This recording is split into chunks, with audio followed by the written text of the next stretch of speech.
Welcome! This is B Movie Review, where we review bad movies from the 80s and 90s. where we watch, we critique, we cringe, and reimagine how it could be a better movie for a modern day theatrical release. This week we are reviewing The Blob! Yay! This movie came out in 1988, August 5th, and this movie's budget is $10 million. And it made $8.2 million in the box office, which I don't know how. I like this film. It was really good. We're gonna watch the trailer to The Blob now, so let's get into it. Man is no longer the supreme being on this planet.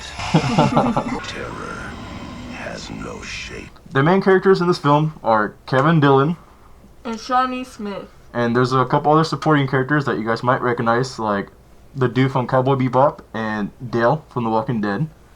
The film starts with a football game, and this jock asks this cheerleader out, which I thought was going to be the main character of the film, but then it cuts to the actual protagonist, Kevin Dillon.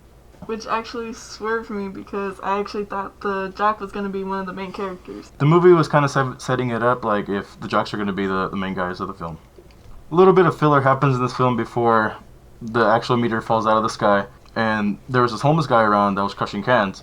And he went to go check out the meteor that fell out of the sky, and he was poking at it with the stick. And the blob came out of the meteorite. And they went onto the stick, called up the stick onto the homeless guy's hand. As Brian's working on his bike, the homeless guy pretty much jump scares him out of nowhere, trying to chop his hand off because the blob was on his hand. The homeless guy takes off running into the street, and then Brian follows him. The jock and the cheerleader hit him with a car, and they get out of the car to see what was happening, and they tried accusing Brian of hurting the guy. And he pretty much tells, the jock that he hit him with the car, so why shouldn't he take blame of it?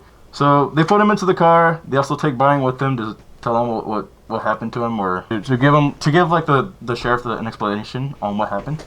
So they take him to the hospital, and as they take him to the hospital, they tell him that the homeless guy has something on his hand and he needs help. After that, Brian just kind of leaves because he's telling them he doesn't have to explain anything to the hospital because no one at the hospital really cares.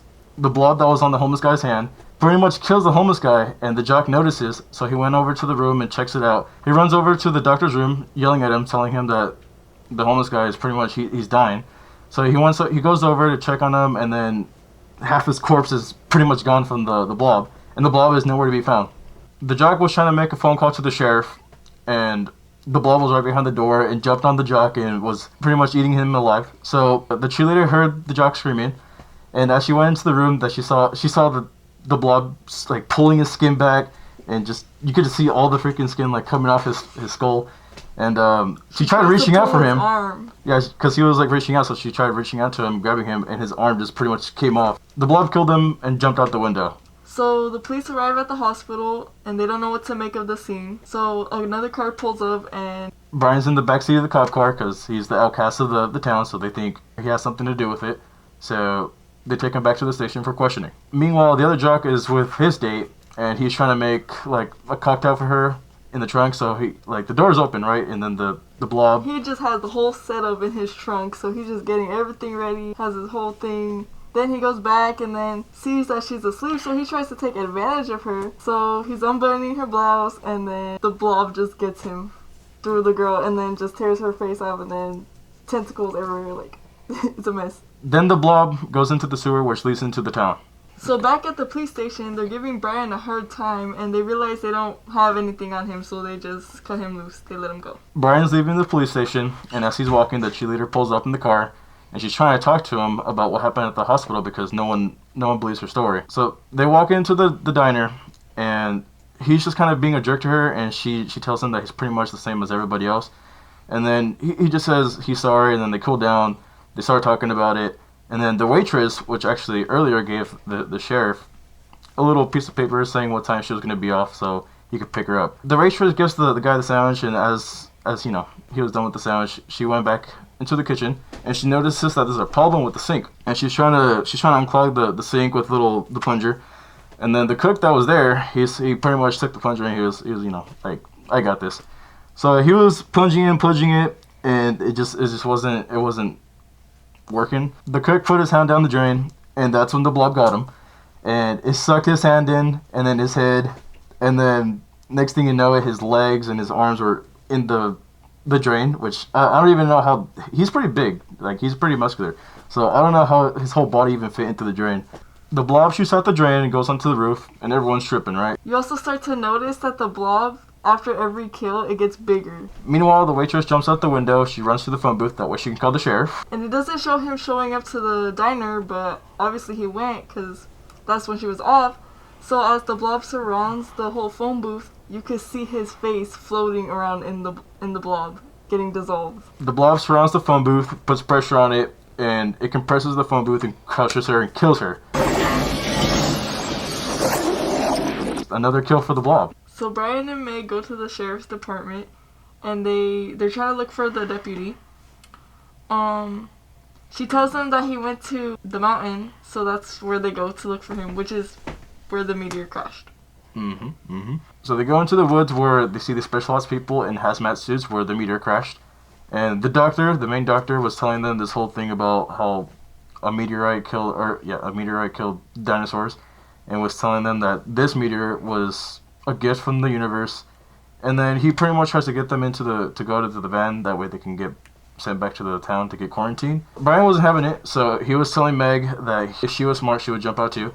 So he jumps out, but he sees that Meg doesn't do the same. So he goes back to the site, and then he tries to eavesdrop on the doctor and see what they're doing, and then he finds out that the blob is a government-made weapon.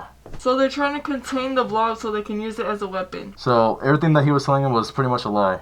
As Brian was spying on the military guys in the hazmat suits, he gets caught. He puts up a fight, and then he hops on his bike, and then he's like, the military are trying to shoot at him. He somehow still gets away, and he winds up in the outskirts of the sewer system. Meanwhile, at the movie theater, up in the booth, there's a guy complaining about the AC, how it might be broken. So the guy looks into the ventilation system, and it's the blob, and the blob kills him. And then from there, the blob comes out of the top booth, and then it starts like falling onto the people in the movie theater and starts killing everybody. That's when Meg shows up, and she sees everyone panicking, running out the movie theater, and she goes in trying to find her brother and his friend. They go out the back way, and they run into an alleyway where they're met with a dead end. And so they go into this manhole that's going to the sewer. So the blob is following them through the sewer, and they're basically just trying to run to escape, to get out. As they're running, the blob took the brother's friend and killed him.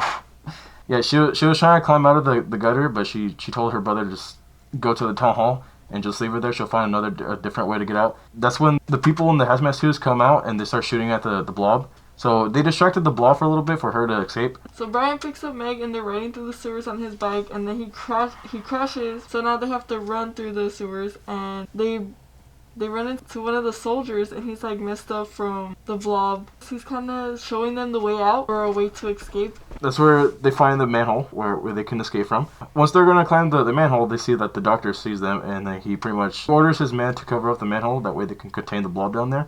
And they park the big old truck on top of the manhole. That way they can't get out. So then Brian sees that Homeboy's got a rocket launcher on his back, and then he uses the rocket launcher to blow up the manhole. That way they can escape.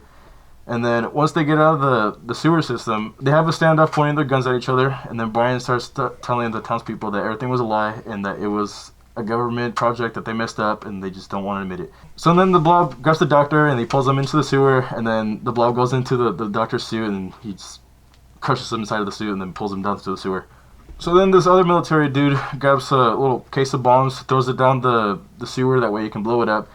And then that didn't end up working. Instead, it pissed off the blob. The blob broke through the street, and then after that, it was going on a rampage on the people in town, and then it started killing everybody that was on the sidewalk, the street, anyone it can get to. And the blob is pretty massive at this point, so they can't really stop it. After that scene, the people retreat to the town hall, and they started barricading the door. The deputy was trying to board up the door, but it sucked up the deputy and pulled him through and ate him. The blob was still continuing to go under the door, so Meg got a fire extinguisher and started spraying it with the cold because she knows how that it's weak to the cold. So they grabbed some more fire extinguishers to try to detain it for a little bit. Earlier in the movie, Brian's only friend was a mechanic, and he was working on a snowmaker truck. So Brian gets in the snow truck and starts spraying snow at the stupid blob. And then he has this bright idea to just ram into it. which didn't do anything except get him flipped over. Meg picks up a bomb and a machine gun, and she starts shooting the machine gun at the blob. That way, Brian can get out of the truck. While she was doing that, she activated the bomb, and when she was gonna get off the tank, her foot got caught on the some kind of tubing that was on the tank.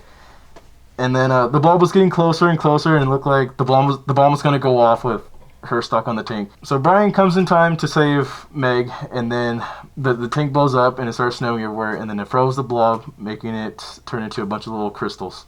Earlier in the movie, I forgot to mention this, but there's this weird reverend, and he walks into the diner after all that stuff happened, and then he walks into the freezer, and then he collects these little crystals that were from the blob.